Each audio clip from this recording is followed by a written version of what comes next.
The first thing you should know about this presentation is that it's not about some new diet plan or powder or pill. It's about basic human physiology as it relates to long-term weight management. Have you already dieted on a commercial weight loss program? Did you know that 98% of all commercial weight loss programs fail? Today, obesity rates have more than doubled in adults and children since the 1970s. There's a reason why almost all commercial diets fail. It's because the total focus is on weight, as in pounds on the scale. If you take away just one thing from this presentation, it should be this. The key to long-term, permanent weight management is understanding the difference between weight loss and fat loss. So let's take a look at why commercial weight loss programs and restricted calorie dieting fail every time.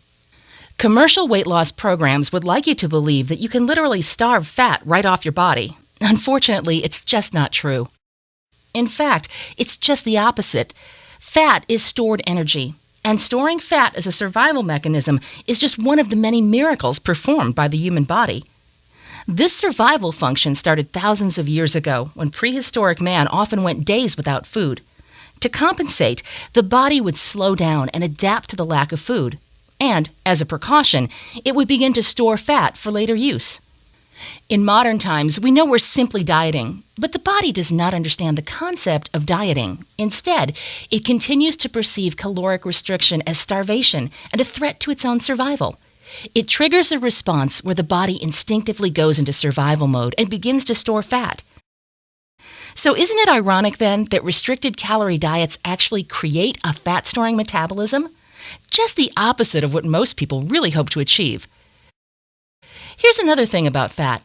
It requires oxygen to be burned. Do you remember the science experiment where you lit a candle and then extinguished the flame by placing a bottle over it and cutting off its oxygen? The same is true with fat. Just like the flame, fat requires oxygen to be burned. And the only way to get oxygen into your body is through exercise. Commercial weight loss programs all tend to be one size fits all. They don't really take into consideration that people are genetically different, that they live different lifestyles, and have their own individual food preferences.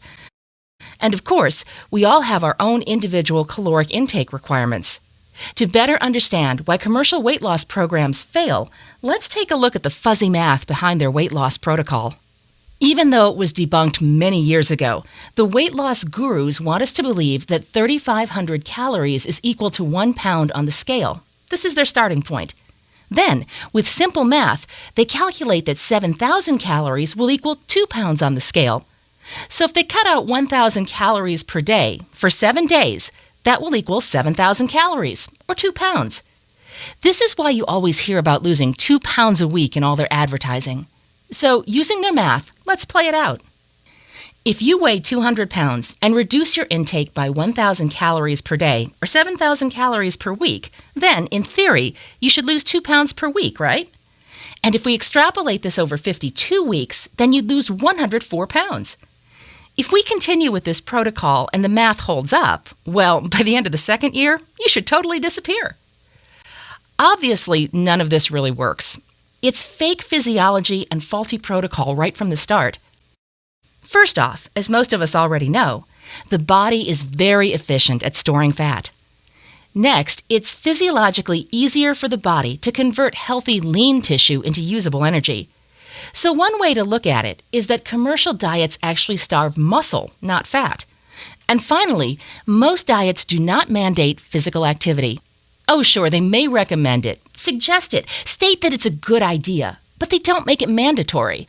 Remember, the body requires oxygen in order to burn fat, and the only way to get oxygen into the body is through exercise. So it's obvious that the protocol is faulty in design, but it gets worse. Just take a look at how a restricted calorie diet program affects your body in other ways. It stresses the body by making it believe it's in starvation mode. Without enough calories and nutrients, the body's immune system is severely compromised. It agitates the central nervous system and creates all kinds of hormonal imbalances. So how does this all play out in the real world? Meet Joe Dieter. He's 40 years old. He's 6'1" and weighs 200 pounds. His body fat is 24%, which he maintains with an intake of about 3,000 calories a day consumed in 2 big meals. In just 10 weeks, Joe is going back to his high school reunion, and he wants to look good. In fact, he would like to look the way he looked when he graduated, back when he weighed 170 pounds. So just like millions of others, he walks into a commercial weight loss center and enrolls in their Quickie weight loss program. After all, he's only got 10 weeks. Of course, the very first thing they do is reduce Joe's caloric intake by 1,000 calories a day. Sound familiar? But it's working. Just look at Joe's results. His weight has dropped from 200 pounds down to 190. He's lost 10 pounds in just 2 weeks. Joe is a really good dieter. And the only thing he notices is that he's feeling a little sluggish. But that's a small price to pay for what he sees on his bathroom scale. So Joe continues a few more weeks on his 2,000-calorie diet until week number 5, when he hits the dreaded plateau. But that's no problem, because luckily for Joe, the Commercial Weight Loss Center just happens to have a Plateau Busters program, where they now cut Joe's intake down to 1,500 calories per day. That's half of what he was consuming just 5 weeks ago. But it worked. Joe dropped 10 more pounds. He's down to 180. However, these days he's feeling really sluggish and seems to require a lot more sleep. And now he's experiencing headaches. On top of that, he's constantly craving sugars and fats. He'd kill for a candy bar or some ice cream.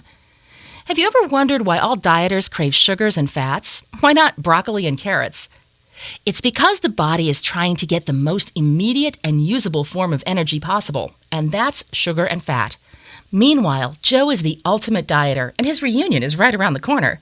So he sucks it up and continues on his 1,500-calorie diet. Lo and behold, he did it. Joe got down to 170 pounds in just 10 weeks. He's been a very successful dieter. He's ready for his reunion. But let's take a look at what really happened. Yes, Joe went from 200 pounds down to 170 pounds in just 10 weeks, and his body fat decreased from 24% down to 22%. So he lost 30 pounds, but only 2% body fat. What this means is that most of the weight Joe lost was healthy, lean tissue. His body literally cannibalized itself as a way to survive. Nonetheless, Joe made it to his reunion, and now the pressure is off. Can you guess what he starts to do the very next week? Joe slowly begins to increase his caloric intake. A little more chicken, a little more rice, an extra slice of toast, a piece of bacon, a little ice cream here and there. Poor Joe doesn't realize his metabolism has adapted to 1,500 calories, so his body doesn't need the extra calories he started to consume. Let's take a look at Joe 1 year later. Now Joe is 41 years old, and look, just 1 year later, he weighs 203 pounds because he's increased his caloric intake. He's now 32% body fat, and he's doing it all on just 2,000 calories a day. That's 1,000 calories less than when he first started. And here's the saddest part. Joe is so alarmed over this weight gain that he decides to go back to the same commercial weight loss center to start the same process all over again. This is what we all know to be yo-yo dieting. Do you remember when Oprah Winfrey wheeled out her little red wagon? And do you remember what happened 1 year later after she gained all her weight back? Throughout the world, this exact same scenario plays out millions of times a year. In fact, it's happening right now. Okay, so we know what doesn't work. Now let's talk about what does work. One of the biggest differences between old legacy diet programs and the newer science-based protocol is the concept of individuality. Old programs required the enrollee to conform to its one-size-fits-all protocol. Today, it's just the opposite. Modern, science-based programs are now flexible enough to be individualized to each specific person. For example, the concept of individuality takes into account our unique characteristics: height, weight, gender, ethnicity, age, body fat, stress, and genetics all come into play. You are unique. The concept of individuality is like a triangle.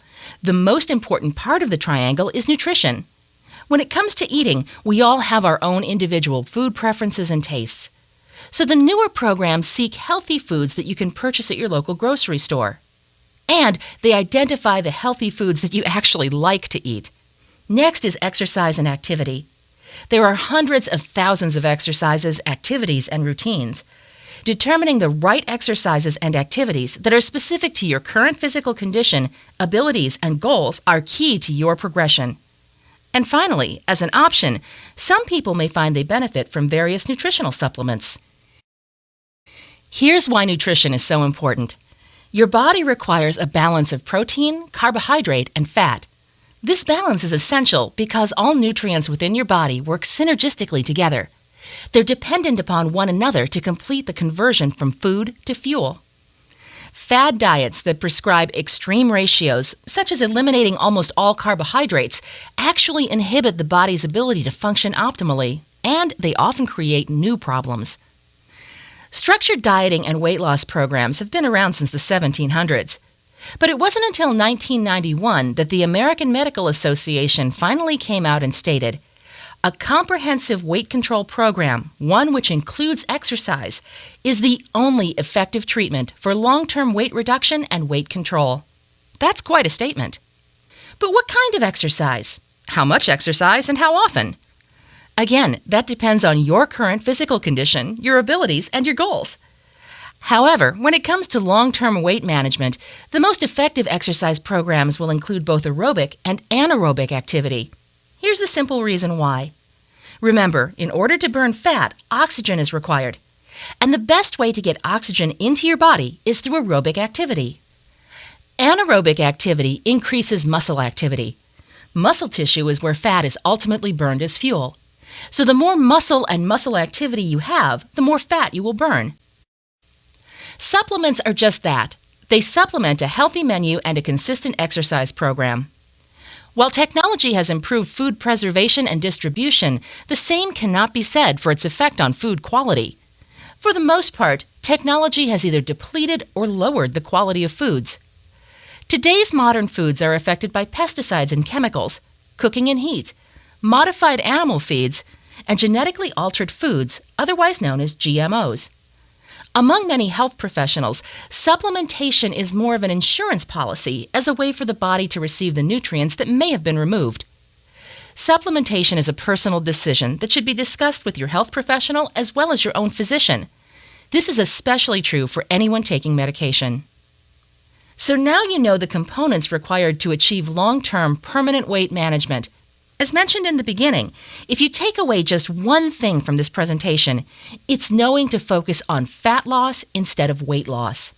Next, conduct due diligence on yourself by learning as much as you can about how your body actually functions. Learn as much as you can about foods. Become a food expert. Then design a menu for your own body's needs. Unless you're already a professional, retain a fitness expert or trainer who can not only test and assess your current physical condition, but also design a viable exercise program around you and your goals. Be consistent and exercise at least 4 days a week, and be sure to keep a log or use an app to chart your progress. If you decide that supplementation is for you, then learn all you can about nutritional supplements. Take only that which you need. Remember, high-quality, nutritious food should always be your first choice. And then be consistent. So, in summary, after developing your own individualized personal health strategy, the most important thing you do next is this: take action.